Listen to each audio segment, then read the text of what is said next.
All right. Good morning. Uh, Morning for me. Good, whatever time of day it is to you. I hope everybody's doing well. And don't forget, contact me anytime if you have any questions, okay? So let's get moving along. On your support materials, you'll see some commandments, and it's a play off of commandments, you know, things to live by in anatomical kinesiology world. So these are important because they're going to save you from making some careless mistakes.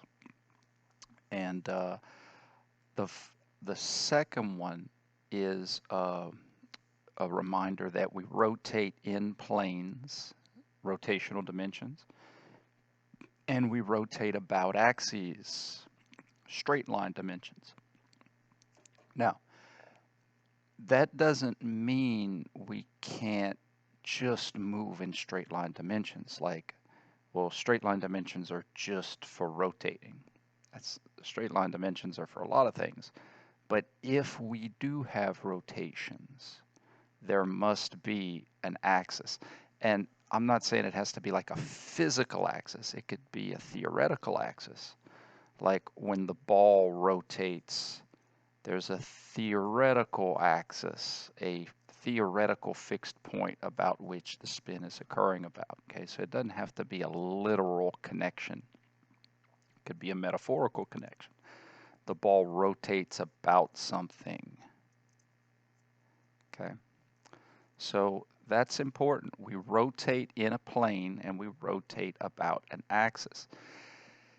It's remember the first commandment that I emphasize is we rotate to translate. So it's kind of a build-up on that. It's taking something that could easily get confusing and extracting it to make sure it doesn't get confusing. We rotate in planes, rotational dimensions.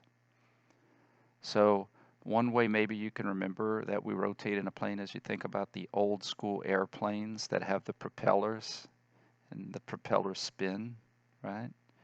We rotate in planes. And if the propeller is spinning like this, take this cord, if the propeller is spinning like this, okay, what's the axis? Anterior posterior axis. What dimension is the propeller spinning in? Frontal plane, okay? Anterior posterior or Z, frontal plane occurs perpendicular to it. So in and about, important. Objects rotate in planes, objects rotate about axes, okay? So that's today's going to be all about developing the concepts of planes and axes, making sure we understand it very well. Then we're going to talk about perception of planes and axes, because that could sometimes get confusing. Well, how am I in this plane, but I'm watching you do it, and you're in a frontal, but yet it looks sagittal to me? And hopefully by the end of this lecture, I'm going to be able to explain that usually you're right. Planes, perception of planes and axes can change. And how we make it not confusing is we communicate whose perspective we're looking at. Are you looking at it? Are they looking at it? Are you looking at them? So we're going to give perspective to it. First of all, this is going to help you to remember that we rotate in planes and we rotate about axes, okay? This little cheat sheet right here. So this is the link to general motion, linear and angular, combining, but we extract them. Linear, 3 dimensions, X, Y, Z. In biomechanics, we give those axes names. Bilateral, polar, AP. Remember AP, anterior, posterior. Bilateral, side to side, anterior, posterior, front to back. Polar, from the poles. Some people refer to it as longitudinal. Too many syllables. Polar. Means the same thing. What you call it doesn't matter. But for this class, we're going to call it polar. 3 dimensions of straight line, 3 dimensions of rotation, sagittal plane, rotational dimension, transverse plane, rotational dimension, frontal plane, rotational dimension. And you notice how they all link up. They are married concepts. Objects that rotate in a sagittal plane do so about a bilateral axis. Objects that rotate in a transverse plane do so about a polar axis. Frontal plane, AP axis.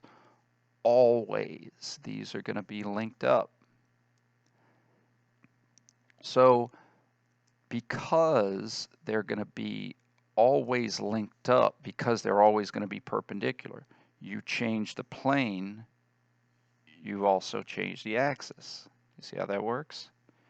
You change the plane, you change the axis. So because those are going to always be linked up,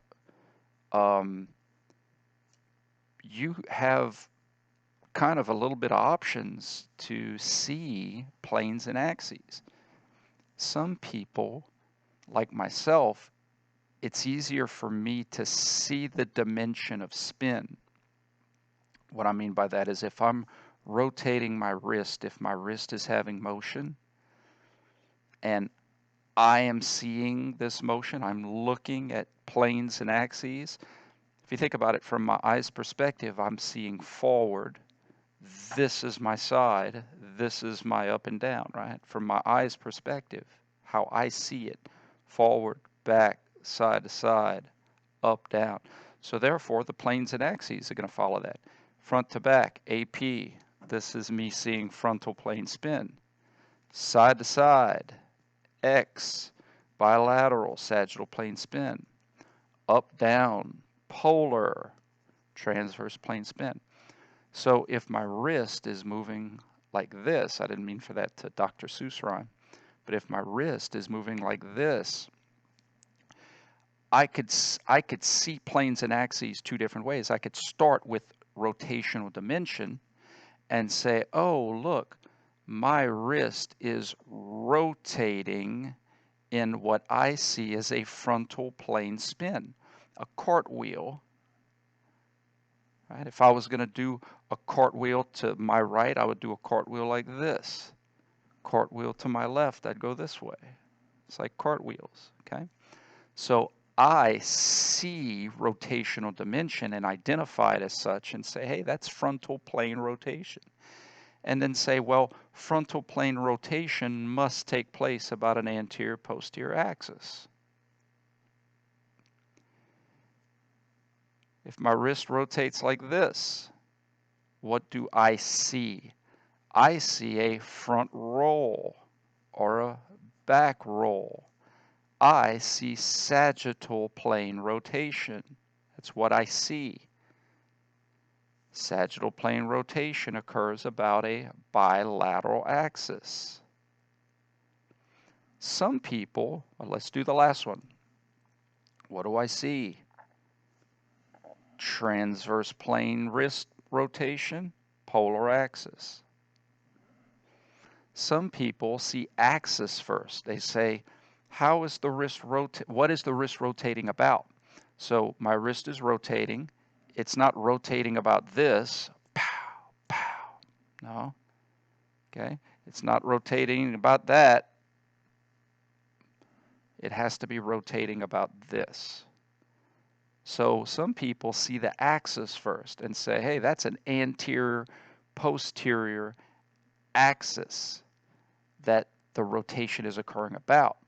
So if I know that the wrist is moving about an AP axis, then I know it has to be frontal plane rotations. Okay? If I know that it must be a bilateral axis, then I can infer that it's a sagittal plane rotation. If I know that it's a polar axis, I know it has to be transverse plane rotation. Okay? So, objects rotate in planes. objects rotate about an axis. Super important, okay? Now let's go to extracting rotations from general motion, because most of our joint motions that we're going to see are general. Remember, general is a combination of linear and angular. Linear is where is it going in a straight line? Layman's terms, forward, back, up, down, forward, back. Rotational is the dimension of spin, planes. What I want to first point out is the reason most of our joint motions are general is because our center of mass of our segments move forward, back, up, down. Let me give you a practical example of this. So here I have a little knee model, okay? Let me back that knee up. Let's see. We're live. Let me back it up a little bit. Okay. So with my knee model, and I have knee extension, knee flexion. I'm going to explain why the terms get the terms, and it's going to all make sense. But just here's a direction of spin, here's a direction of spin. But there wasn't just spin, there was translation. How do I know? Because the mass of the lower leg, when I started to rotate, went forward. Here's the center of mass. It's going forward. In addition, it's going up. There's linear work being done. There's distance with the resistance. Forward and up, down and back. Now, let me explain why there's a combination of, or explain why. Let me try to develop in case you didn't really see it. So here's an older model, but it's detached from the femur. This is the femur, right? This is the big thick upper leg, and this is the lower leg. So watch what happens when this occurs. Ooh, a dislocated ankle joint. Watch what happens when this occurs, okay? If we did this motion, extension and flexion, in its two separate parts, translation and rotation, this is what would happen, okay? The leg goes forward, the center of mass went forward, the center of mass goes up, and then we have pure rotation. So from here to there is this plus this, that's the straight line, that's the linearity, plus this, that's the rotation. This is forward, up, spin, but done all at the same time, okay? We talk about joints rotating because there's a couple reasons, but let me explain why in a world of general motion we discuss joints for their rotational components. Simple as this, or I'm going to try to make it as simple as possible. My shoulder has pretty good range of motion compared to other parts of my body. So when I rotate my shoulder in my frontal plane, notice how the initial rotation, the center of mass of my arm, goes out and up, but as I keep moving it, eventually it comes back in and up. So it didn't always have the same linear motion. Random computer sounds. Out, in. but yet the rotation was the same. If this was my shoulder, oh, perfect. I have a shoulder. Okay. I know this is the wrong side, but I already have it up here. I'm going to reverse it. If this is my shoulder, this is what would be happening. Out, up, in, spin. That's what's happening. It's going to go out, up, in, spin. But the spin is happening throughout the range of motion. So what is different? The linear motion is different. Sometimes it's going out and up, sometimes it's coming in and up. But what was the same, what was consistent, was the direction of rotation. The spin of my shoulder from here to there was, as I perceive, counterclockwise the whole time, counterclockwise. So linear can be different in a range of motion, but angular will not. Let's do my wrist. Up, back, down, back. Up and back, down and back. Up and forward, down and forward. So the straight line motion changes. But what doesn't change is, now this is how I see it, okay? Clockwise, counterclockwise, clockwise, counterclockwise. It's the same rotation. Straight lines can change. The rotation doesn't for the same given joint motion. So when we say extension and flexion, it has nothing to do with the hand going up or down. It has everything to do with the way it is rotating, how it's spinning. Okay? It's all about the rotation with joint motions. And that's why, because the rotations are going to be consistent, even though the linearness, the linearity might be different. Okay? I hope that makes sense. If that doesn't make sense, hit me up. Okay? All right. Let's get into some practical examples of general motion, the combination of straight line and angular. Okay? You think about baseball's finally back. I'm a huge baseball fan. It's because of my dyslexia, and I see parabolas. I love seeing parabolas. So I love seeing objects move through space. So one of the things growing up was velocity. Always infatuated with velocity. How hard do you throw? How hard did they throw? How hard did I throw? And velocity is a straight line kind of term. How fast is the center of mass of this ball traveling? How much distance is it covering per unit time? Then a new term came into play in baseball, spin rate. Because what we know about physics is that the more I spin the ball for the same velocity, so the same linearity, straight line movement of the ball, the more spin I give it, the faster it rotates, the more potential that it's going to have to curve.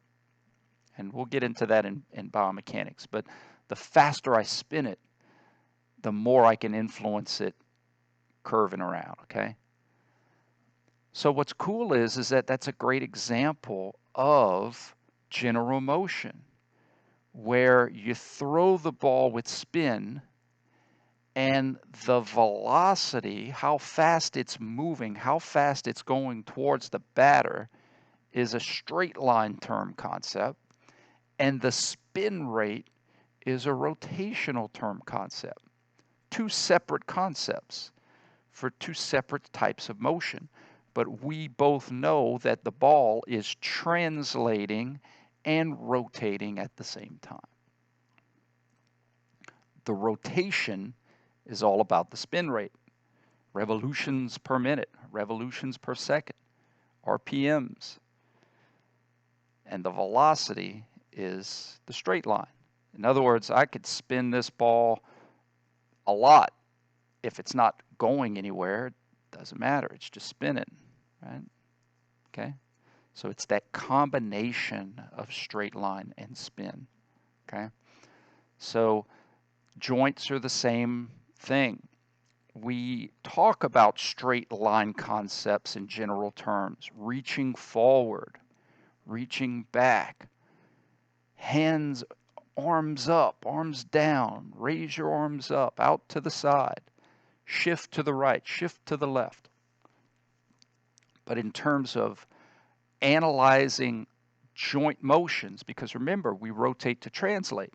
So you can infer to someone how to move with translatory descriptors. But for us, we need to know more than that. We need to know, hey, what's rotating in order to get us to translate?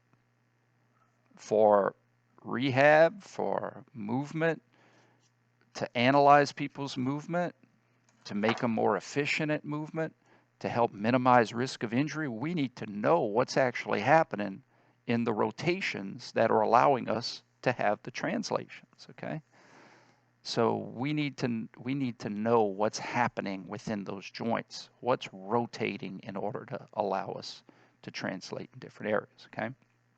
So to summarize what we have so far, general motion is what we mostly use to move. We coin joint motions based off of rotation, spin, because, like I said before, you could change your linear motion even though you don't change your rotational motion. So all of our joint motions are the rotational components of that movement. Okay?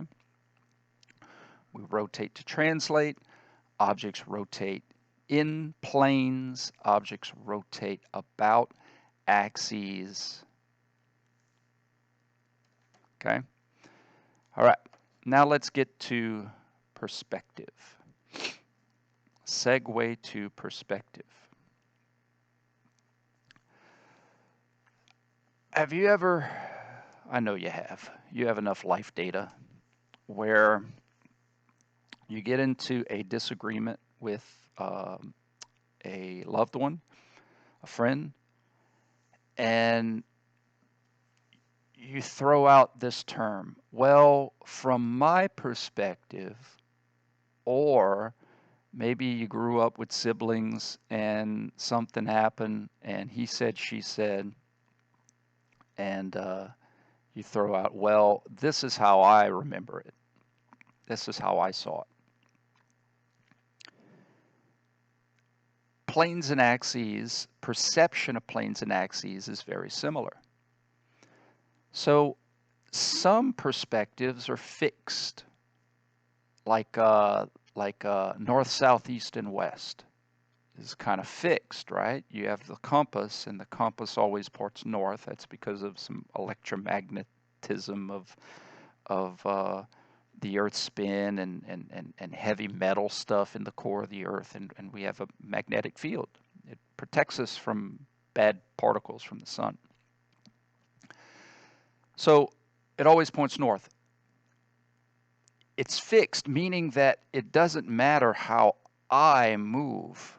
Let's pretend that I'm pointing north on the compass. My finger is pointing north on the compass. It doesn't matter how I move. The needle is always going to point in the same direction, right? It's a fixed reference. North is north. It doesn't matter if you're laying down, standing up, upside down. North is north, okay? So we have fixed references that we can use. Typically, our fixed references that we use in sport, mechanics, layman's terms, this isn't complex, is based off of ground and gravity. So in other words, when I say point up, usually up is the opposite of where the ground is. So if I'm standing up and I point up, but what if I'm laying down? Pointing up would be in the same direction, opposite of the ground, right? Ground and gravity kind of form a perpendicular framework that's fixed for us. It doesn't matter what direction I'm looking at. Ground and gravity are going to be perpendicular. When I say gravity, gravity is acting perpendicular to the ground. Does that make sense? So when we use terms like, stride length and reach back and reach up, it's a fixed term. I'll give you an example of how this can play out. In baseball, we would use the term throwing overhead. And overhead was a global reference based off of ground and gravity. Because when you threw the ball, let's see if I could back the computer screen up. When you threw the ball overhead, you were trying to release the ball really high up relative to the ground. It's a global reference, throwing overhead. But what's cool is that everybody throws sidearm. Overhead is an illusion because you're leaning your trunk to the side to make your arm look like you're throwing. Nobody throws like this, right? Throw overhead, okay. You lean your trunk so that your arm stays 90 degrees. There's some physics involved in why that's optimal to throw a ball fast. But the point is throwing overhead is a global reference based off of the ground and gravity. So in biomechanics, sometimes we use global references.